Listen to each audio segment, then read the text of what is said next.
नमस्कार विद्यार्थियों, मैं डॉक्टर मोनिका खेत्रपाल, सह आचार्य भौतिक शास्त्र डूंगर महाविद्यालय बीकानेर।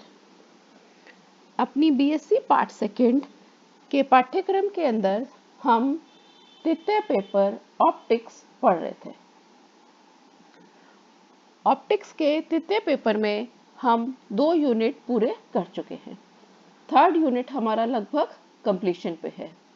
इसके अंदर हमने व्यतिकरण का फिनोमिना देखा था।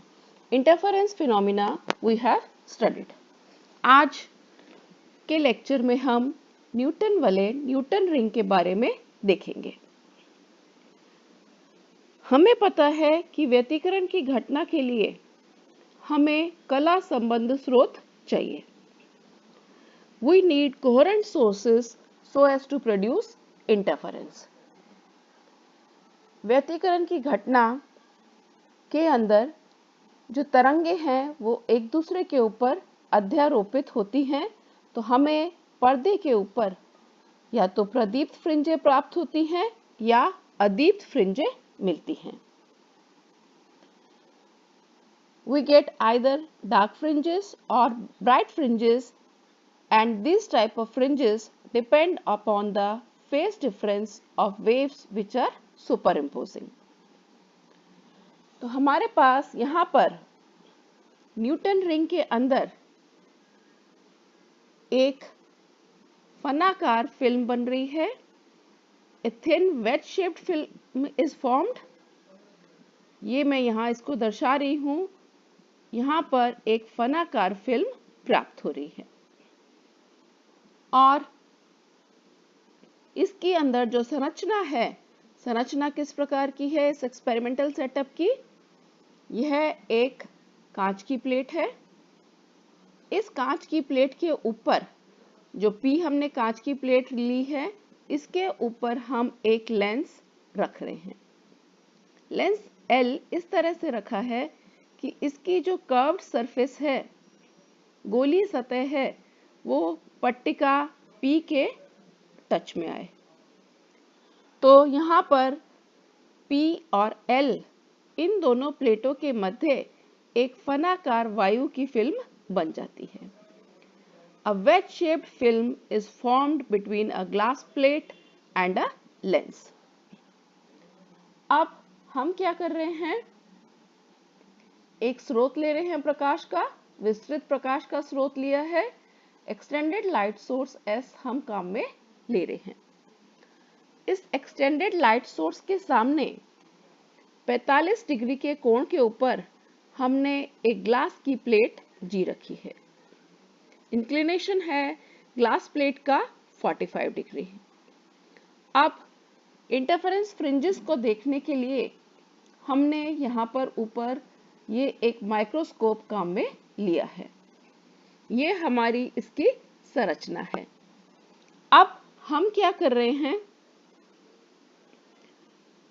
इस एक्सटेंडेड लाइट सोर्स से जब लाइट इस ग्लास प्लेट के ऊपर पड़ती है, तो ये यहाँ से रिफ्लेक्ट होकर के ग्लास प्लेट P की तरफ जाती है और हम माइक्रोस्कोप से देखें तो हमें इस प्रकार का व्यतिकरण प्रारूप दिखाई देगा।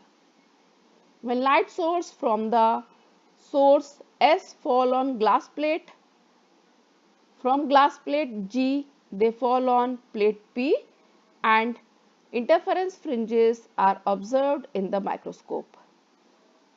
The so formed fringes have a shape as shown in this diagram.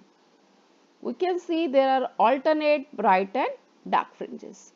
तो हमें यहाँ पर एकांतर क्रम के अंदर दीप्त और अदीप्त फ्रिंजें दिखाई दे रही हैं। तो ये हमारे न्यूटन वलय के एक्सपेरिमेंटल सेटअप का जो संयोजन है वो हमने किया है और ये जो हमें प्रारूप मिल रहा है, इन रिंग्स को हम न्यूटन रिंग कहते हैं। अब जो थ्योरी है इसके बिहाइंड, क्या सिद्धांत है कि ये न्यूटन वलय किस प्रकार बन रही हैं, अब हम उसको समझेंगे। उसको समझने के लिए यहाँ पर मैंने सिर्फ ये कांच की पट्टिका P दिखाई है और उसके ऊपर वाला लेंस दिखाया है। अब इसके ऊपर प्रकाश के स्रोत S से प्रकाश आपतित हुआ, तो आपतन से ऊपर वाली सतह पर A बिंदु पर टकराता है। यहाँ से प्रकाश परावर्तित होगा, मुझे परावर्तित किरण AR1 मिल रही है। The reflected light so obtained is AR1। और ऐसे ही प्रकाश किरण नीचे की सतह B के ऊपर आ रही है, तो यहाँ से हमें रिफ्लेक्टेड लाइट BCR2 मिल रही है। अब ये एक ही स्रोत से मिल रही हैं, तो ये कोहेरेंट सोर्सेस की तरह काम करेगी। और बीच में जो वायु की फिल्म बन रही है वो वेज शेप्ड फिल्म है, फनाकार फिल्म है। फनाकार फिल्म के लिए पथांतर का मान होता है 2 mu T cos theta plus R. यहाँ पर T A बिंदु के ऊपर इस फिल्म की मोटाई है और यहाँ जो भी माध्यम है म्यू उसके लिए अपवर्तनांक है। हम अगर वायु लेंगे तो वायु के लिए म्यू का मान 1 के बराबर होता है। और ये जो फनाकार फिल्म है इसका कोण हमारे पास थीटा के बराबर है।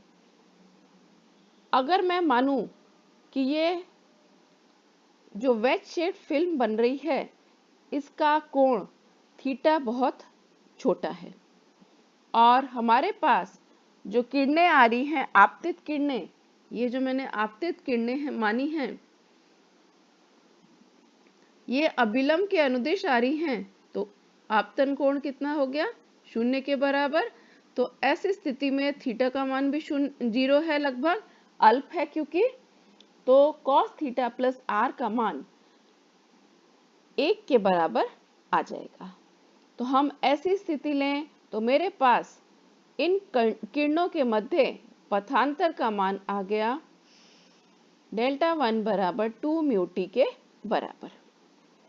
अब यहाँ से हम देख सकते हैं कि ये पाथ डिफरेंस किसके ऊपर निर्भर है, फिल्म की मोटाई के ऊपर निर्भर करता है। पहली जो किरण है AR1 इसका रिफ्लेक्शन अलग माध्यम से है और दूसरी किरण का रिफ्लेक्शन अलग माध्यम से है। किरण AR1 जो है इसका रिफ्लेक्शन हो रहा है विरल माध्यम से, रेयरर मीडियम से, और दूसरी जो किरण है BCR2 इसका रिफ्लेक्शन है सघन माध्यम से, डेंसर मीडियम से। और स्टोक के नियम अनुसार ऐसी दो किरणें अगर एक विरल माध्यम से है और दूसरी सघन माध्यम से है, ऐसी किरणों के मध्य एक अतिरिक्त पथांतर एक्स्ट्रा पाथ डिफरेंस λ/2 इंट्रोड्यूस होता है। तो हमारे पास रिजल्टेंट पाथ डिफरेंस आएगा 2 म्यू टी माइनस λ/2 के बराबर। अब 2 म्यू टी माइनस λ/2 पथांतर है। मैं मानूं कि हमारे पास nth फ्रिंज बन रही है। उस nth फ्रिंज के लिए जहां पर वो प्राप्त हो रही है फिल्म की मोटाई Tn के बराबर है। तो अदीप्त फ्रिंज की प्रतिबिंब के लिए कंडीशन क्या आ जाएगी, हम पथांतर को रखेंगे 2n + 1 λ/2 के बराबर। तो उस स्थिति से अदीप्त के लिए कंडीशन आएगी 2 म्यू Tn बराबर n लैम्डा। यहाँ n इंटीजर है, तो हमारे पास ये विनाशी व्यतिकरण की स्थिति आ रही है, destructive interference condition where a dark fringe is obtained. इसी तरह ब्राइट फ्रिंज के लिए कंडीशन अपने पास आएगी 2 म्यू टी Tn बराबर n माइनस हाफ लैम्डा। तो ये कंडीशन है कंस्ट्रक्टिव इंटरफेरेंस की। ये वाला एक्सपेरिमेंट सेकेंड ईयर के सिलेबस के अंदर भी है। ये हम लैब में भी प्रयोग अपने करके देख सकते हैं। प्रयोग के अंदर हमें जो स्रोत है प्रकाश का, उसकी तरंग दैर्ध्य हम निकालेंगे। Wavelength of incident light we will determine. ये निकालने के लिए उसका पहले हम फॉर्मूला डिराइव करेंगे। तो फॉर्मूला निकालने के लिए मैंने यहाँ पर ये अरेंजमेंट दिखाया है। हम पहले हमारे डार्क फ्रिंजेस हैं उनका डायामीटर निकालेंगे। डार्क और ब्राइट फ्रिंजेस का व्यास अपन निकालेंगे। व्यास निकालने के लिए ये मेरी ग्लास प्लेट है, इसके ऊपर ये जो मैंने लेंस L रखा हुआ है, इसकी वक्रता त्रिज्या रेडियस ऑफ कर्वेचर मान रही हूँ R के बराबर। कैपिटल R मेरा रेडियस ऑफ कर्वेचर है और वक्रता केंद्र सेंटर ऑफ कर्वेचर है C के बराबर। जहां पर प्रकाश आपतित हो रहा है वो बिंदु है A। यहाँ पर फिल्म जो है उसकी मोटाई मैंने मानी है Tn के बराबर। Tn जो मोटाई है ये चित्रानुसार EO के बराबर आएगी और जो फ्रिंजें बन रही हैं उसकी रेडियस है EA के बराबर, जिसका की मान हमें निकालना है। तो यहाँ ट्रायंगल ले रही हूँ मैं CEA। इस ट्रायंगल के अंदर पाइथागोरस थ्योरम लगाऊं तो पाइथागोरस थ्योरम से CA स्क्वायर का मान आएगा CE square plus EA square. तो यहाँ से EA स्क्वायर जो कि हमें निकालना है, RN स्क्वायर का मान आ गया, CA का मान है कैपिटल R और CE का मान कितना है, कैपिटल R माइनस TN। इस समीकरण को हल कर लें तो यह आ गया 2R TN minus TN square.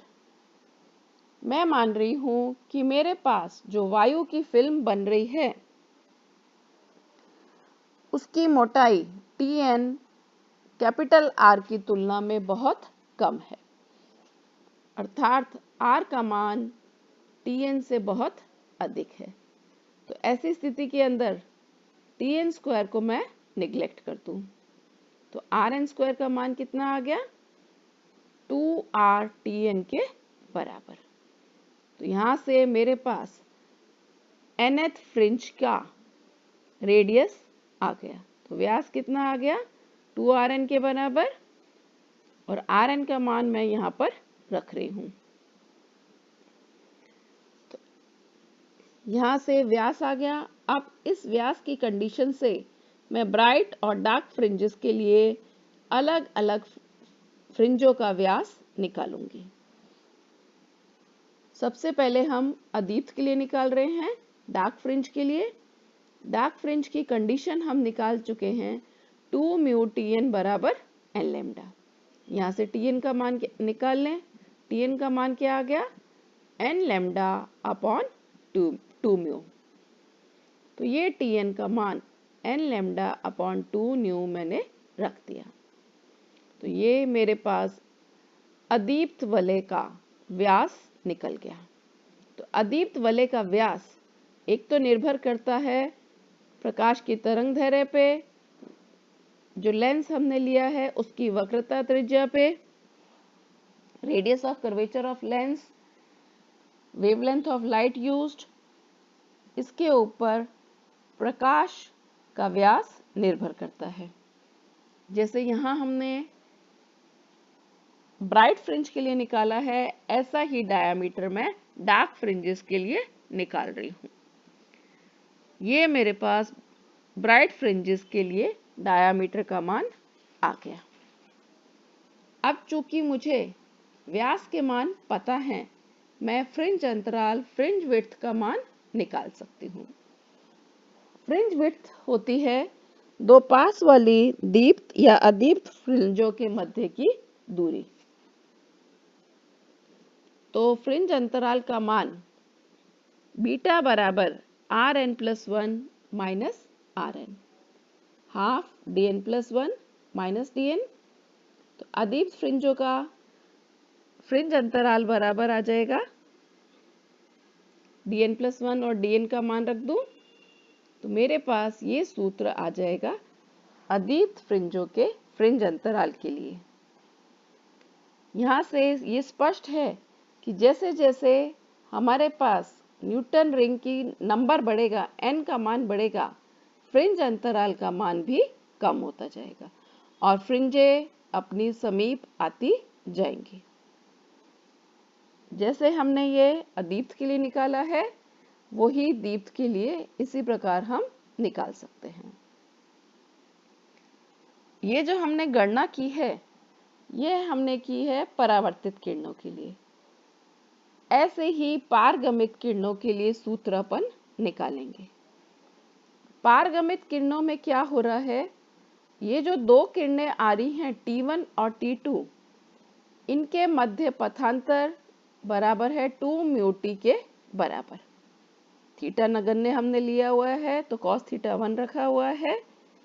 यहाँ पर हमें एक्स्ट्रा पार्ट डिफरेंस λ/2 नहीं लेना है क्योंकि दोनों किरणें एक ही माध्यम से आ रही हैं।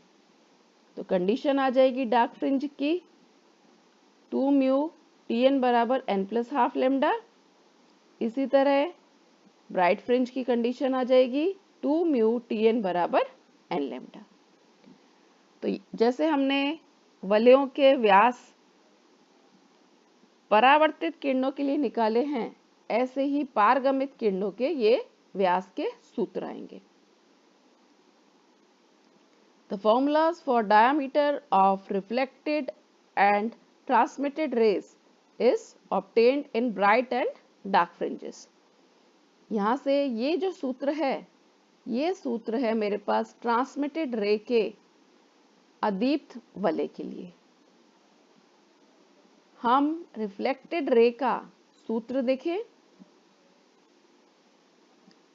तो हम तुलना कर सकते हैं कि जो रिफ्लेक्टेड रे का सूत्र ब्राइट के लिए आ रहा था, वो ट्रांसमिटेड रे में डार्क के लिए है। तो इन दोनों फ्रिंजेस को हम कंप्लीमेंट्री फ्रिंजेस भी कहते हैं। तो हमारे पास पारगमित किरणों के लिए और परावर्तित किरणों से जो व्यतिकरण प्रारूप बन रहा है, वो एक दूसरे का पूरक प्रारूप होता है। अब हमें तरंग दैर्ध्य का मान निकालना है। तरंग दैर्ध्य का मान निकालने के लिए हम व्यास का सूत्र काम में ले रहे हैं। nth ब्राइट फ्रिंज के लिए व्यास मान लूं dn के बराबर। इसी तरह n+p ब्राइट फ्रिंज के लिए व्यास को मैं मान रही हूं dn+p के बराबर। n+p मेरे पास फ्रिंजों की संख्या है। फ्रिंजों की संख्या हम माइक्रोस्कोप की सहायता से नापेंगे और व्यास का मान अपन निकालेंगे। व्यास का सूत्र है dn² जो हमने ऊपर इसको सत्यापित किया है। n की जगह n+p रख दूं तो ये सूत्र आ जाएगा। इन दोनों समीकरणों को घटाने पर d² n+p - d² n, इसका मान आ जाएगा 4p λr/μ के बराबर। हमें पता है अगर वायु है तो वायु के लिए म्यू का मान 1 रख दूं। तो 1 रखने पर यहाँ से प्रकाश की तरंग दैर्ध्य का सूत्र आ जाएगा d² n+p - d²n/4pr। तो लैब के अंदर हम हमारे प्रकाश स्रोत का तरंग दैर्ध्य का मान निकालेंगे। इसके लिए हम माइक्रोस्कोप की सहायता से जो न्यूटन वलय बन रही हैं, उनका व्यास हम निकालेंगे। फ्रिंजों की संख्या हम अपने आप गिनेंगे और उनका व्यास हम निकालेंगे। जो लेंस हमें दे रखा है, उसकी वक्रता त्रिज्या का मान हम स्पेरोमीटर की सहायता से निकाल सकते हैं। तो स्पेरोमीटर की सहायता से r का मान निकल गया, व्यास के मान हमें पता है। तो ये सारे मान रख के हम प्रकाश की तरंग दैर्ध्य को नाप सकते हैं। तो न्यूटन वलय का जो उपकरण है ये अत्यधिक उपयोगी उपकरण है। एक उपयोग तो हमने ये देखा है कि हम तरंग दैर्ध्य का मान निकाल सकते हैं, और दूसरा उपयोग इसका ये है कि हम किसी भी द्रव का अपवर्तनांक निकाल सकते हैं। हम पहले क्या करेंगे, ये जो हमने हमारा सेटअप लिया है न्यूटन वलय का, यहाँ पर फनाकार वायु की फिल्म बन रही है। पहले हम ये एक्सपेरिमेंट वायु की फिल्म के साथ करेंगे, और ये जो न्यूटन रिंग बन रही है इनके व्यास हम नाप लेंगे। फिर हम क्या करेंगे, यहाँ पर वो द्रव जिसका हमें अपवर्तनांक निकालना है उस द्रव की कुछ बूंदें यहाँ पर डाल देंगे और पुनः ये एक्सपेरिमेंट करेंगे। और अब जो न्यूटन वलय बनेंगी उनका व्यास हम निकालेंगे। तो 2 बार हमें व्यास के मान निकालने हैं। अब चूंकि जब वायु की फिल्म है तो हमने सूत्र निकाला है d2n + p - d2n बराबर 4p लैम्डा। अब p का मान मैं दोनों स्थितियों के अंदर समान लूंगी, और अब जो मैं व्यास है उसको d' और d' + p से लिखूंगी। तो मेरे पास म्यू अपवर्तनांक वाले द्रव के लिए सूत्र ये आ जाएगा। इन दोनों समीकरणों को मैं डिवाइड कर दूं तो मैं म्यू का मान निकाल सकती हूँ। अर्थात व्यास की सहायता से हम किसी भी द्रव का अपवर्तनांक निकाल सकते हैं। तो ये जो न्यूटन वलय का प्रयोग है इसके अंदर व्यतिकरण की घटना के द्वारा हम 2 कला संबंध स्रोत प्राप्त करते हैं, और उन कला संबंध स्रोतों के द्वारा एक दूसरे के ऊपर तरंगे अध्यारोपित होती हैं, और हमें माइक्रोस्कोप के द्वारा अगर हम देखें तो ब्राइट और डार्क फ्रिंजेस दिखाई देती हैं। Thank you students for watching.